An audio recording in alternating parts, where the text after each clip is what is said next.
Now, Saul, where does he stand? Well, my friend in his book today that I was reading basically thinks Saul is in heaven.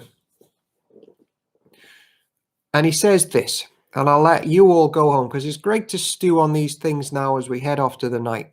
The song begins there by referring to Saul as the glory of Israel, verse 19.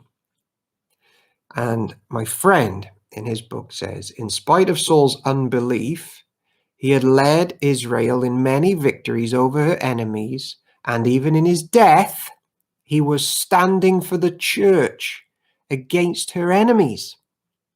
Though he was a very flawed picture of Christ, yet he did show enough of the true picture to be clothed with glory. What do you think about that? Even in the hour of their death, Saul and Jonathan stood up to the enemies of the church, verse 22. They were united in love, helping one another even right to the end, swifter than eagles and stronger than lions, verse 23. Jonathan was loyal to his father even though he knew all of Saul's sins and foolishness. Saul went into battle to do his best even though he was told the day before that he will be killed. That's fascinating because it is a powerful thing to be connected to church life, and it is a bigger picture than just us as mere individuals. We're part of something big, which sometimes clings on to us in spite of ourselves. But here's my problem and why I just don't buy that he's in glory.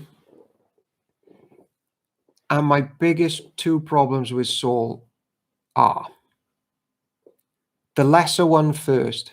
Well, in the previous chapters we just read, he is called the enemy of the Lord.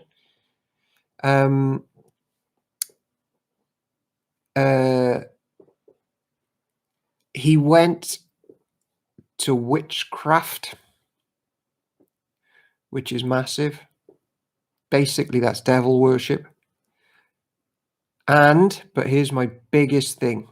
In yesterday's reading, he attacked the priesthood and had killed 80-something priests. Was it 88, 86?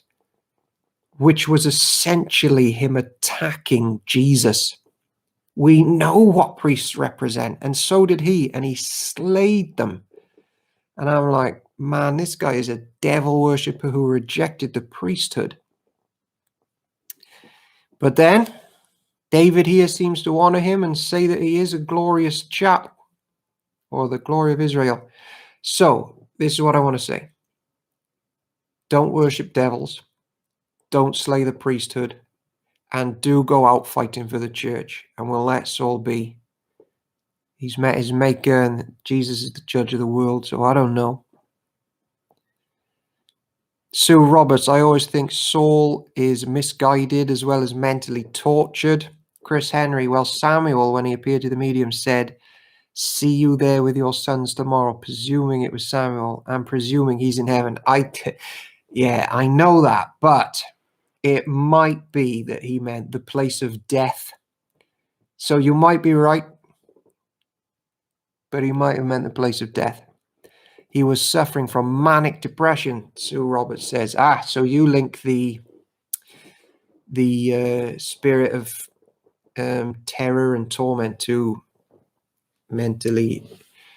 Some people, yeah. Well, okay. Well, this just goes to show the opinions are out still and divided on Saul, but he did commit a lot of sin.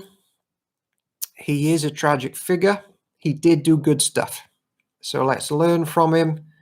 Come to Jesus tonight, confess our sins, rise up again tomorrow and serve his church without the use of mediums, demons, and killing priests.